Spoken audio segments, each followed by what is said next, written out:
going to start the meeting. Please go to order. Roll call, please. Mr. Dahl? Here. A.L.O.C.E. Here. Mr. Schroyer? Here. Megan Sparks? Here. And Dr. Rower? Here. Please stand for the Pledge of Allegiance. Please remain standing afterwards also. I pledge allegiance To the flag of the United States of America and to the republic for which it stands, one nation, under God, indivisible, with liberty and justice for all. I just want to have a moment of silence for the shootings in Florida and just some thoughts. Just a minute.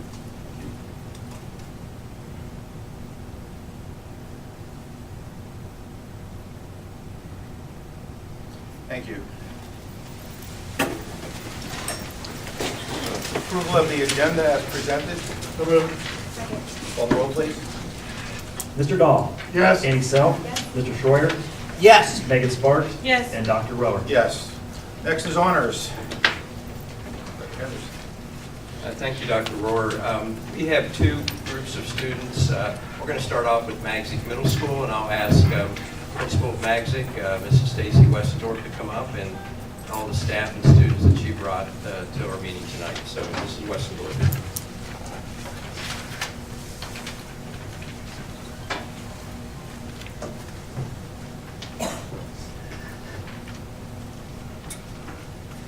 Thank you, Dr. Henderson.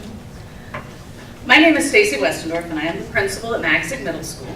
And this year, we decided to tackle our service initiatives a little bit differently than we have in years past.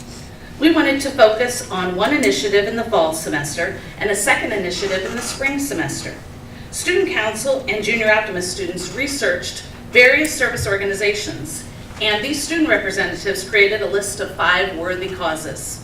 The student body then voted on the various choices, and our students chose Wild Again and Make-A-Wish. Our fall service initiative was for the Wild Again organization. It's an animal rescue facility located in Spring Valley, Ohio. In October of the fall semester, we held a building-wide t-shirt drive. We collected over 3,000 t-shirts.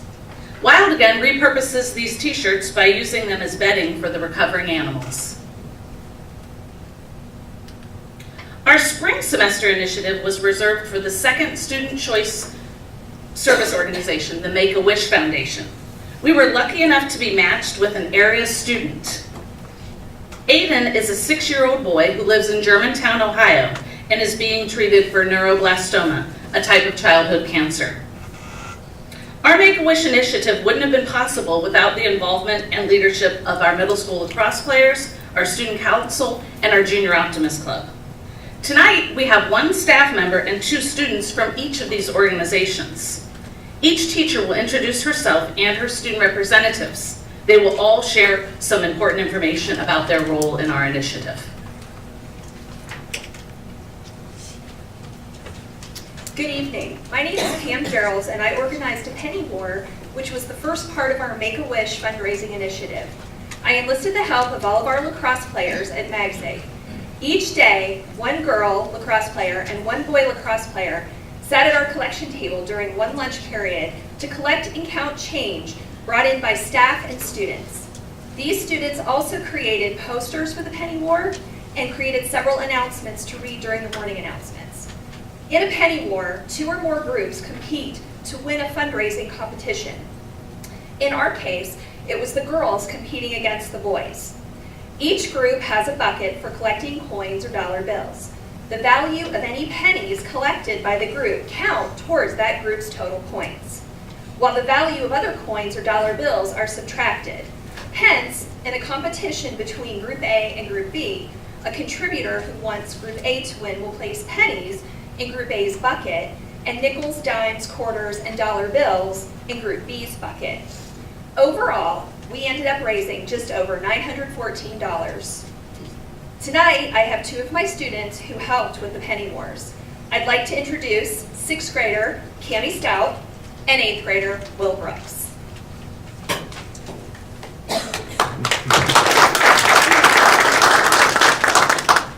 Hello, my name is Cami Stout, and I am a 6th grader attending Magsic Middle School.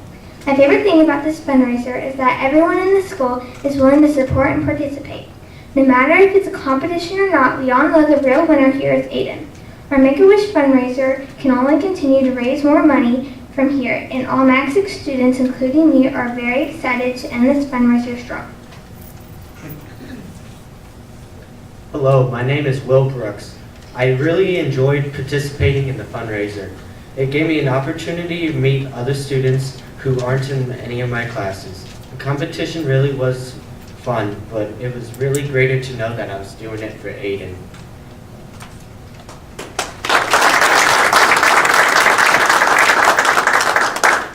Hello, my name's Katie Elam, and I'm the Student Council Advisor at MAGSIG.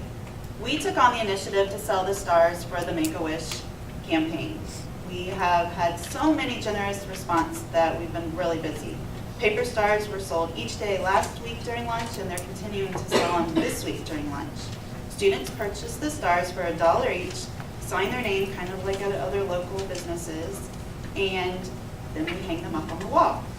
Student Council is tasked with tallying the sales, displaying the stars, and keeping up with the appropriate number on our display posters.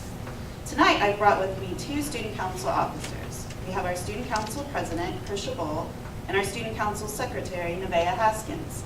These girls work hard, are extremely mature and dedicated to our cause, which has been an integral part of our successful campaign.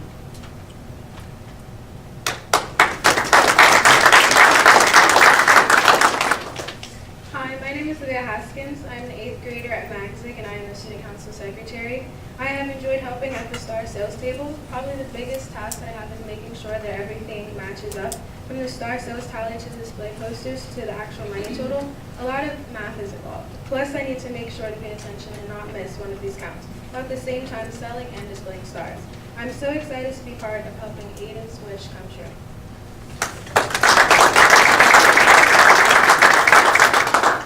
Hello, my name is Krisha Bull, and I'm an 8th grader at MAGSIG Middle School and the Student Council President.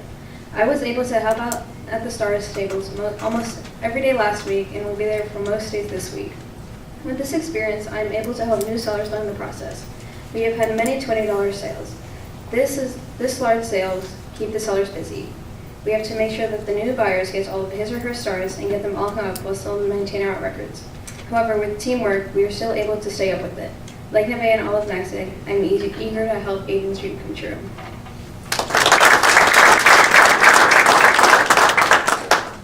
Hello, I'm Christy Meehan, and I'm the Junior Optimist Club Advisor at MAGSIG. Members of Junior Optimist really enjoy volunteering their time to help others in need. Once MAGSIG's Make-A-Wish initiative began, we found a way to help bring a smile to Aiden. During our last 2 meetings, Junior Optimist members brainstormed ideas that they could donate to create a travel bag for Aiden. And I have 2 students with me here today, 8th grader and president Nathan Couch, and 7th grade active member Morgan Rogers to tell you a little bit about it.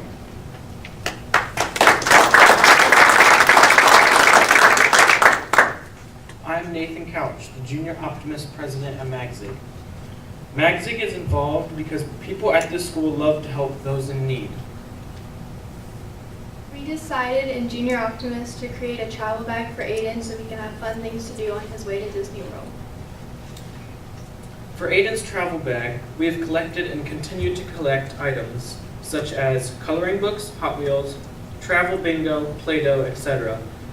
to keep Aiden and his family entertained during their trip.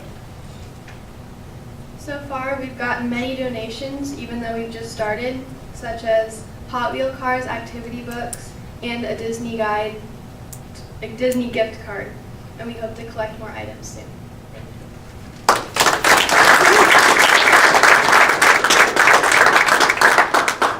I'd like to thank the MAGSIG teachers and students for their participation. We still have a few activities planned for this Make-A-Wish initiative. We will push a donation website opportunity out to our parents. We know that many of them will want to help.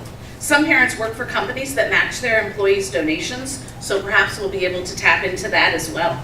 In addition, we plan to donate the admission proceeds from our annual staff versus student volleyball game. In late March, we will announce our grand total via the district website and the district's Facebook page. Thanks so much for having us here and celebrating our accomplishments.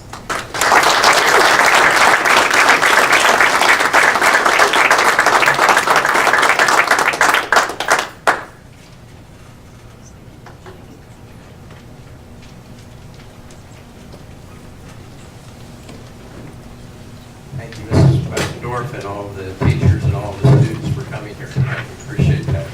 Next on the agenda is we're going to invite Mr. Carroll, the Centerville High School coordinating principal, to come up and bring a couple students with him as well, 3 students, and talk about an initiative that they've worked on this month. Thank you, Dr. Henderson, and thanks to the board for an opportunity to recognize some great kids. It's with great pride this evening that I introduce a group of young ladies who have been coordinating the Black History Month events here at Centerville High School. And actually, these ladies reached out to me last year in an effort to start doing more around Black History Month, to just get more of an understanding and more of a presence in our school around Black History Month. And so I'm going to introduce them to you, and I'm going to let them talk a little bit about what they've done over the past 2 years, and specifically this year in their efforts. So first, from the I'm going to get this right. Ayanna Sanders is from the South Unit. He's a senior. It's Ayanna. And then we have Christian McNeil, is a sophomore from the East Unit. And Gabrielle Thornton is a junior in the West Unit. And also Tommy Brown couldn't be here tonight, but she's a junior from the South Unit. So these girls have been the core. And if you've ever been up to the front of the high school, when you first walk in, there's a unity wall that they put together just outside of my office. And so they've been doing things all around the building, but it's more important for you to hear that from them than from me. So I'll turn it over to Ayanna for the rest of the announcements for you. Thank you.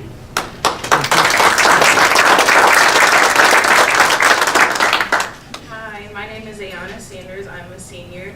It is my pleasure and honor to be asked to say a few words on this evening's meeting. Thank you, Mr. Carroll, for this opportunity to share our desire on why Black history is important to us.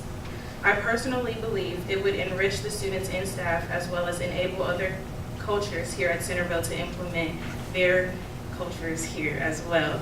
A couple of things that we have done is pass out candy with quotes about Black history influencers. We've also put up a couple posters with facts as well.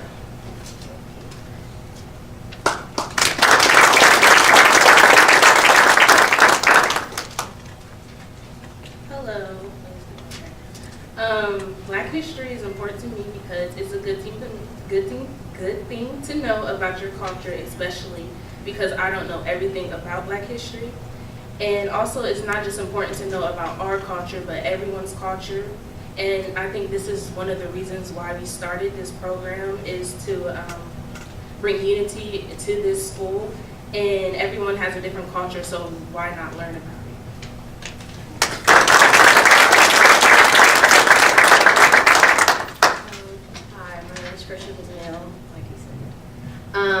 But I do want to thank Mr. Carroll for us to be able to express like our background and what we want to bring to the school. But Black history is important to me because I feel like it's something that should be acknowledged and it should be addressed. But also I feel like what we did by starting to symbolize Black history was open doors for other people to be proud of and express their culture as well. I know like the Chinese New Year's, like I've seen some of that start up, and I feel like other cultures could share how they express their culture and be proud of it, just like I'm proud to share mine. I feel like what we're doing is bringing unity to our school and diversity as well.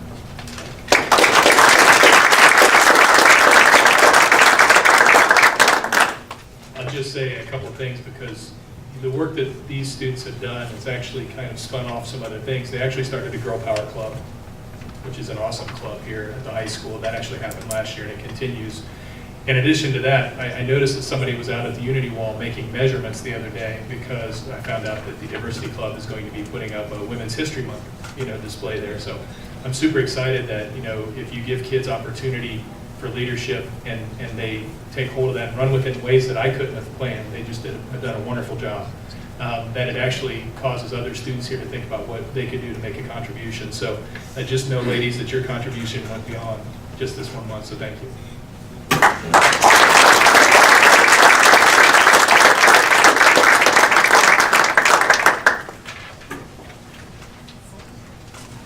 Thank you, Mr. Carroll, and thank you to all the students, and again for being here tonight. We appreciate you hearing about all the great things that you're doing both at Maxim and also at the high school. We decided this year we were going to try to highlight different projects and different things students are doing around the school district to give you guys an idea of all the good things that are happening around here.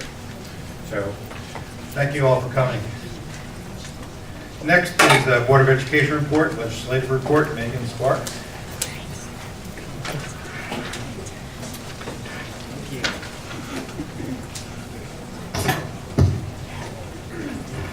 Okay, the House Bill 512 was introduced. If this bill is passed, it would create the Department of Learning and Achievement by combining the Ohio Department of Education, ODE, with the Ohio Department of Higher Education and the Governor's Office of Workforce Transportation.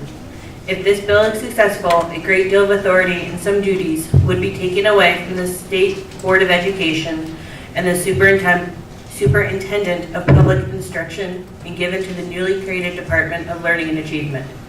There are several groups showing concern about this merger, such as the Ohio School Board Association, the Buckeye Association of School Administrations, and the Ohio Association of School Business Officials. I had the opportunity to sit down and speak with our Ohio representative, and we are both waiting for more details about this bill to emerge. But as of right now, there seems to be some concern about the creation of the Department of Learning and Achievement. And that is the end of the report. Thank you very much. Next, the student reps. Any report tonight? None. All right, next we'll go on to superintendent's reports. One of the reports we're going to be talking about, obviously, as you can see on the agenda, is student safety. We're going to go ahead and do a little presentation. Dr. Henderson is going to do a presentation on things that we're doing around our district to ensure the safety of our students. This has obviously been a week of sadness, but also positives in terms of seeing the students around this country stand up for what they know is right and to try to make some positive changes in this country. We're hoping, obviously, this continues. There's long-term positives from this, but as we learn, it's from our youth that sometimes we can see better what's right and what's not right. So we encourage everyone to talk to their students, their sons, their daughters, encourage them to continue this fight and not to give up. We need to make a positive move in this country in the right direction. Someone sent me a quote that basically says, when my son or daughter was hitting person with a stick, I didn't blame the stick, but I did take it away. Something to think about. So, again, we encourage the students to keep doing what's right, and I'm sure positive change will come from that. Dr. Henderson.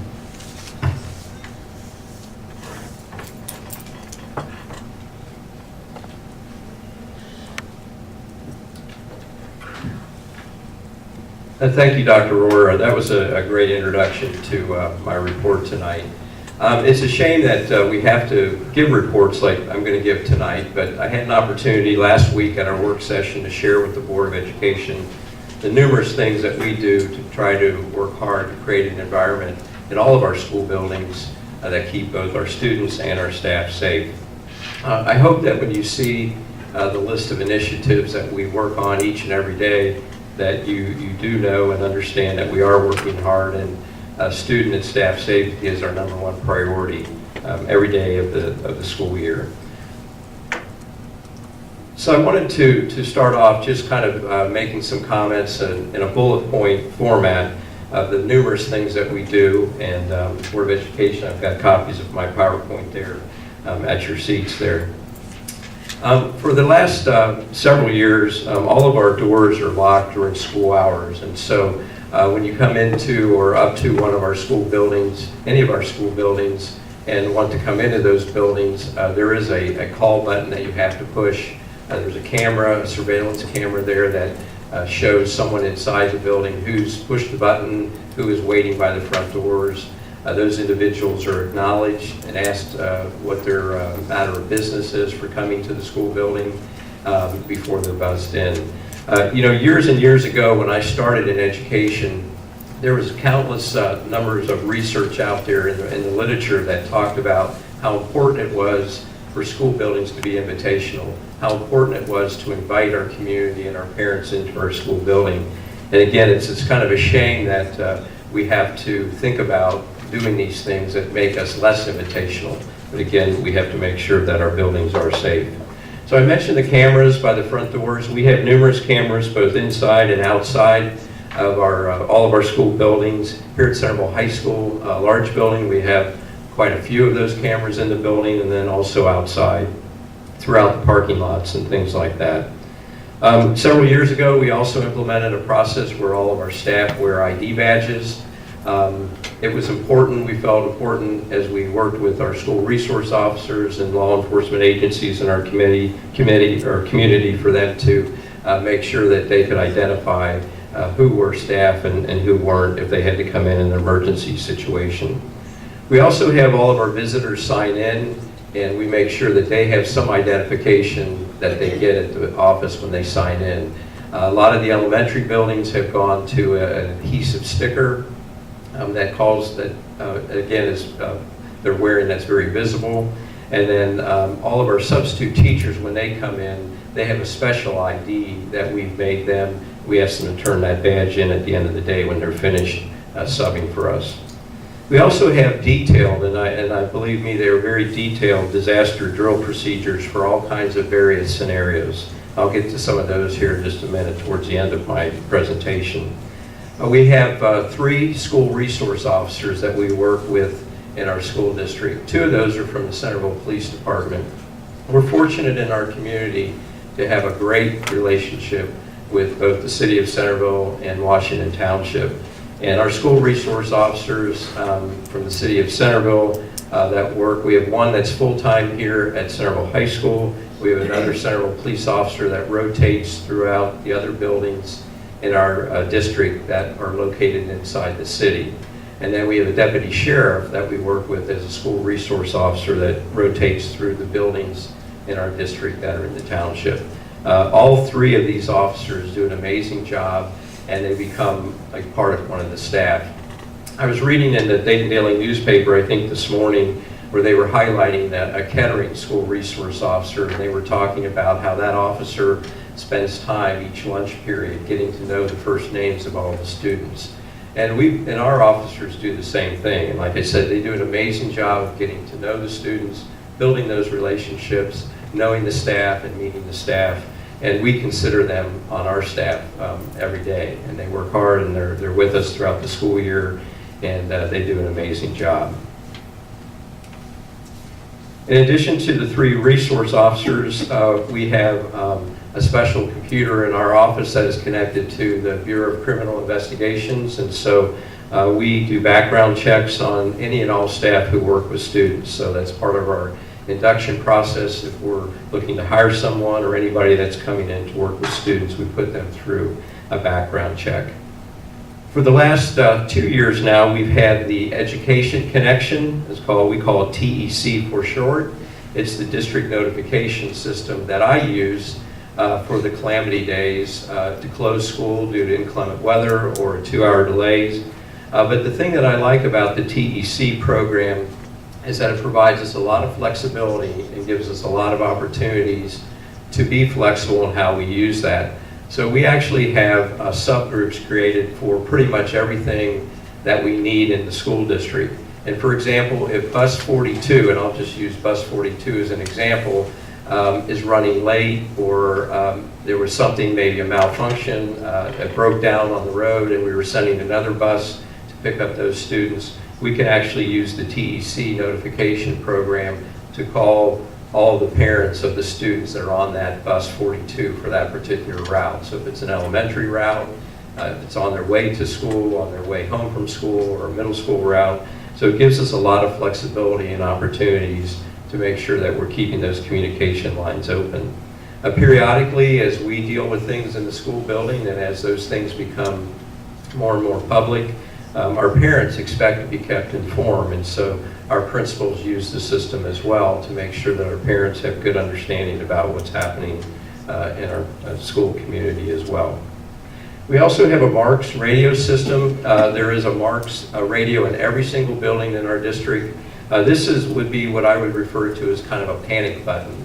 There is a button that is located in all of our school buildings where if something is going on, that button can be pushed, and that sends out an emergency beacon or message, and any police agency in the area, in the Miami Valley area, will respond to that. So not just Centerville, not just Washington Township, but everybody will come. That means that we need everybody and anybody here because there's an emergency going on. A couple years ago, we also invested in working with a vendor called Navigate Prepared. Navigate Prepared is a process that we went through with a company where they came in and they actually photographed and videographed every single building, hallway, entryway, exit, office area, commons area, every single space in all of our school buildings. So this is all online now, and all of our first responders can actually pull this up on the computers in their cruisers. So they can actually get the layout of each classroom, hallway, commons area, space, gymnasium, theater, you name it, whatever we have, and they can see what that looks like. It's also the system that we use to log all of our state mandated tests. It's something that we can update, as say, for example, if room numbers change or locations change, we can edit that and make it current, and it's something that we do every single year to make sure that it is current. Dr. Rohr talked about how important it is to talk to your children and make sure that if they're worried about something or they hear something or they see something, to make sure that they share that information. Share it with their principal, their advisor, their parents, someone who can let someone know about that. And so on our website, we have an anonymous tip line, and anyone can leave an anonymous tip either by email or they can call it in and leave a voicemail, and then that is reviewed by that call center, and all of us, not all of us, but myself and my central office administrative team and also the building principal of whatever that tip was about get notified via email. If it's something that the call center thinks is very, very serious and cause for concern, then they actually call me. So I get calls throughout the day, the evening, weekends, and then we respond as appropriate to deal with those kinds of situations. So in the case of a concerned threat about school safety or someone hurting themselves or hurting others, those would be an example of when I would get the call. Recently, all 16 of the public school districts in Montgomery County are embarking on a brand new program called Social Sentinel. And Social Sentinel is also something that all of the public school districts in Montgomery County are going to be able to participate in without any charge. And we're able to do that because the Educational Service Center in downtown for Montgomery County is going to take and cover the bill for this. The Social Sentinel is an agency that will actually scan and review all social media sites by zip codes. This is brand new. It's something that is just starting. And so we'll be going through some training. I'll be going through some training in the next couple of weeks, but we're rolling this out, and it's something that we'll use, and obviously will be a great tool for us as school officials, also for law enforcement as well. So I can't get into a lot of detail just yet about it, but we're pretty excited about one more tool in our toolkit to help us keep schools safe for our staff and students. I mentioned a little bit about our safety drills. And when I started in education, first of all, there wasn't a whole lot about having or thoughts about dealing with an active student shooter situation. But over time, the prescribed best method to handle those kinds of situations was presumed to be a lockdown, where you would lock the door, turn off the lights, pull down the shades, and stay quiet and kind of wait for the good guys, law enforcement, to get there and rescue you. We now know that research, although was supposed to be good, is probably not the best thing as far as getting through an active shooter situation. So we as a school district have adopted the A.L.O.C.E philosophy. And A.L.O.C.E is an acronym, which I'll go through in just a second. But we know now that that law enforcement are trained that when they get to the scene, that their first job is to take out the active shooter. And so they no longer wait for backup either. They go right into the building. In many cases, they'll go right past anyone that has been injured because their goal is to make sure that the threat is taken out. And so A.L.O.C.E is kind of along this philosophy that empowers staff and students to make some decisions based on the scenario that's in front of them. So again, A.L.O.C.E is an acronym that stands for, each letter of the word stands for different things. So the A stands for alert, and in an alert situation, we want to make sure that we're putting out the best information that we can. So we'll be using information that we get from surveillance cameras, we'll be using PA systems, we'll be talking in clear language. If I use Centerville High School as an example and something was occurring in the West Unit, then we would make sure that the entire school, that the threat was in the West Unit, and then decisions could be made in the South and the East Unit and the Central Unit for everybody else to evacuate, as an example.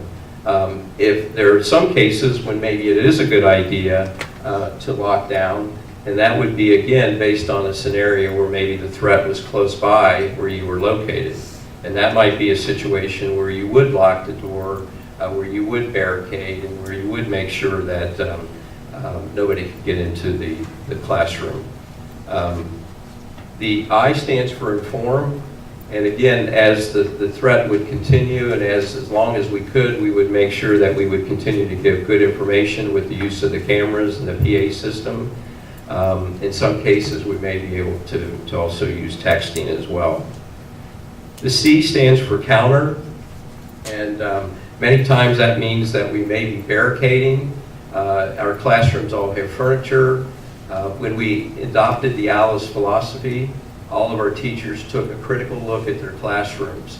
And in many cases, the teachers rearranged their classrooms so that in the case of emergency, and they had to barricade, they had office and classroom furniture close by the door that could be moved pretty easily by giving directions to the students.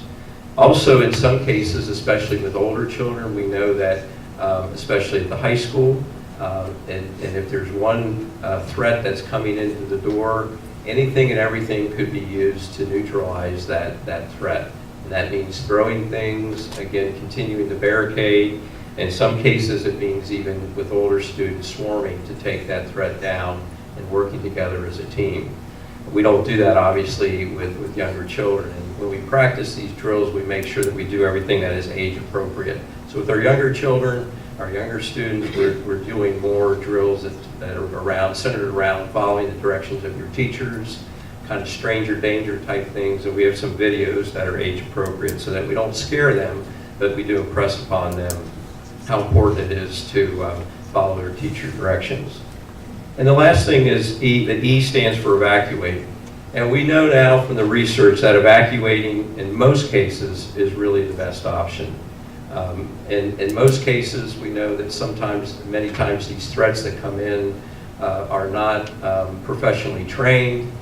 They do have an interest in coming in and causing a lot of damage and a lot of destruction and a lot of tragedy. But in most cases, the best thing is to run and get out and then go to a community rally point or a reunification place. So all of our school buildings have reunification places or rally places where students would go and where we would account for them, and parents would ultimately pick up their children from those points. So these are just a few of the things that we have in place. We continue to practice these throughout the school year. We work hard to make sure that we have real life scenarios. We work hard to make sure that we do age appropriate measures and countermeasures and scenarios. And especially at the high school, we do want our students to think critically. We empower our teachers to make good decision making, the best decisions that they can based on the situations that they're confronted with. So it's something that's always on our mind, and something that we're always working hard to make sure that everybody is safe. Again, I'll reiterate again, we are very fortunate in this community. We have just such a great law enforcement in both the township and in the city. They do an amazing job, and we feel very fortunate that we have such a great relationship with both of those agencies, and both the city and the township. So, The only other thing I want to add is that, you know, this is not a reaction to what's happened in the last week or two. This is something we have had in place for a long time. We're constantly working on these things. So, again, our goal is to keep our students safe, and for the community and the parents to know we've been doing this for a while. It's not a reactionary action that we've taken, and we will continue to ensure and make improvements wherever we can. So, thank you. thank you.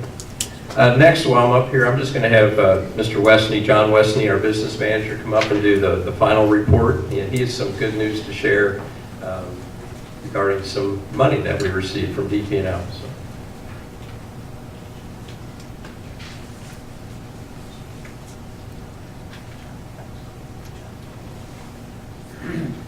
Good evening. I'd just like to take a minute tonight to share with our guests and our board the Centerville High School HVAC energy rebate. Starting back in 2014, a complete HVAC renovation took place here at Centerville High School. Once that project was completed in the spring, the summer of 2016, Dayton Power and Light did a year-long energy audit to look at our cost savings for the new equipment that we put in. The cost to heat and cool CHS is 67 cents per square foot, which is 40 cents less than a building similar to its size and type. So I'm happy to announce to the board and to our community that the district received a rebate totaling $162,703 for that project. We continue to see savings here at the high school each month as our energy costs have been reduced due to this project. So again, I'd like to just share that with the board tonight. Thank you. Thank you. Next is hearing of the public. This is a time where we would like anyone that would like to come up to the lectern, say anything they would like, limit their comments to 3 to 5 minutes. Just state your name, address, and feel free to come up. Anyone? Brooks, you want to? No?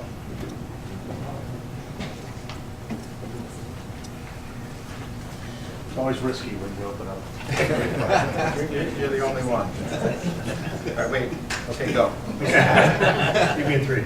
I'm Brooks Compton. I live in the city of Centerville, and I'm the mayor of the city of Centerville. And Joanne brought this topic to our attention today, and we really wanted to attend because obviously this is a community-wide issue in addition to a school issue. And I can tell you, Dr. Henderson, we were very pleased, and we knew that you had plans, very good plans in place, and thought that was an excellent presentation on how you approach an issue that's always on all of our minds. And I know every day you come into the office concerned about something of that sort. And I thought the ideas that you have and the approach that you take, and I know, speaking from our own school resource officers, that the city of Centerville, when they come in and make a report at our council meetings, they speak so highly of the relationship that they have with the schools. And we know that it's really a strong relationship, and I think it makes us feel good to know that you've really given that a great deal of consideration and considered using the resource officers as much as you possibly can. So thank you again for,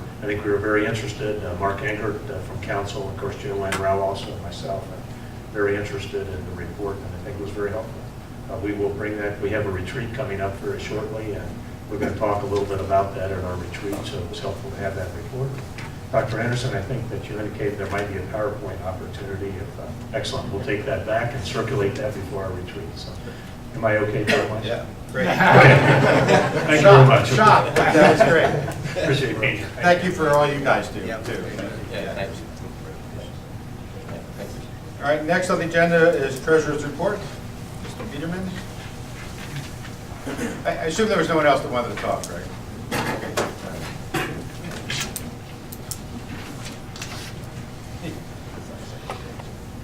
Good evening.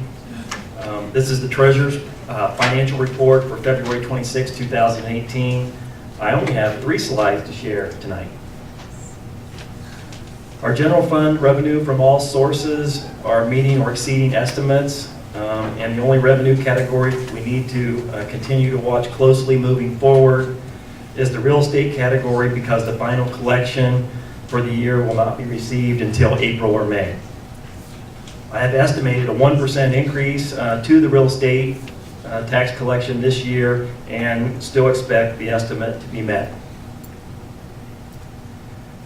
The general fund expenses are 11.8% higher than last year at this time, as expected, and all the categories are staying below the budget.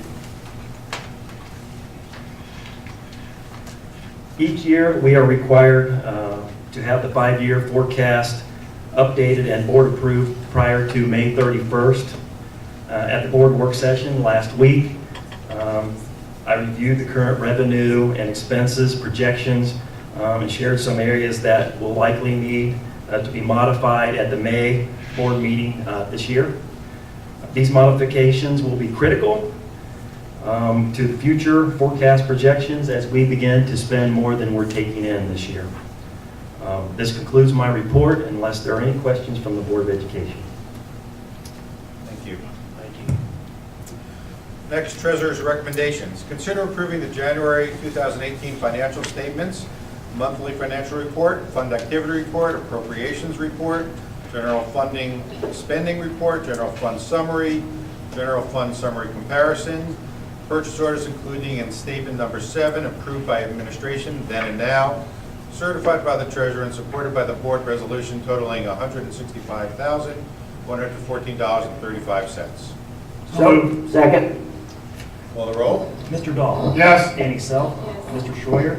Yes. Megan Sparks. Yes. And Dr. Rower. Yes. Next, consider approving the minutes of the following Board of Education meetings, January 2nd and February 20th. So moved. Second. January 26th. Call the roll, please. Mr. Dahl. Yes. Annie Self. Mr. Schroyer. Yes. Megan Sparks. Yes. And Dr. Rower. Yes. Next, Superintendent's recommendation. Superintendent recommends accepting resignations as listed on Schedule A, recommends the employment, change of employment status, or change of contract status for the certificated persons listed on Schedule B, for the salaries, programs, and on the effective dates given, recommends the employment or change of employment status of support staff persons listed on Schedule C for the salaries, programs, and on the effective dates given, and Schedules D1 and D. The superintendent recommends the employment of the persons listed on Schedules D and D1 for supplemental contracts or extra duty assignments, and recommends the granting of leaves of absence for the persons listed on Schedule E for the reasons and on the dates given. So moved. Second. Call the roll, please. Mr. Dahl. Yes. Annie Self. Yes. Mr. Schroyer. Yes. Megan Sparks. Abstain. And Dr. Rower. Yes. Consider approving a farm lease between Centerville City Schools and Lucas Brothers Farms for both Sheehan and Franklin Street properties. These are properties that the school district owns. We allow the Lucas Farms to basically farm that land. They lease the land from us, so we're actually getting money for land that's sitting there. They also take care of the land for us, so it's something we've been doing for years and years and years. Motion, please. You got it. Second. Call the roll. Mr. Dahl. Yes. Annie Self. Yes. Mr. Schroyer. Yes. Megan Sparks. Yes. And Dr. Rower. Yes. Next, consider accepting bids through the Southwest Ohio Educational Purchase Council and approving the lowest and best bid for purchase of the following international buses from Rush Truck Centers of Ohio. 4 72-passenger conventional buses, $89,130 each, for a total of $356,520, and 3 65-passenger handicap school buses at $95,376, each for a total of $286,128. Again, these, every year we replace buses on a regular basis. This is just another one of the situations where we tend to replace 7 to 10 buses a year as they get older and have 1 million miles on them each. And the other news is we tend to sell these buses and we can generate some revenue from the buses that we're no longer using. And if anyone is interested in a bus, please let the schools know. So moved. Call the roll, please. Mr. Dahl. Yes. Annie Self. Yes. Mr. Schroyer. Yes. Megan Sparks. Yes. And Dr. Rower. Yes. Next, pursuant to Ohio Revised Code 121.22G1, I move we go to executive session for the purpose of considering the employment of an employee or the official of the school district. At the end of that executive session, the only motion will be to adjourn. So moved. Call the roll, please. Mr. Dahl? Yes. Annie Self? Yes. Mr. Schreier? Yes. Megan Sparks? Yes. And Dr. Willard? Yes. Thank you all for coming.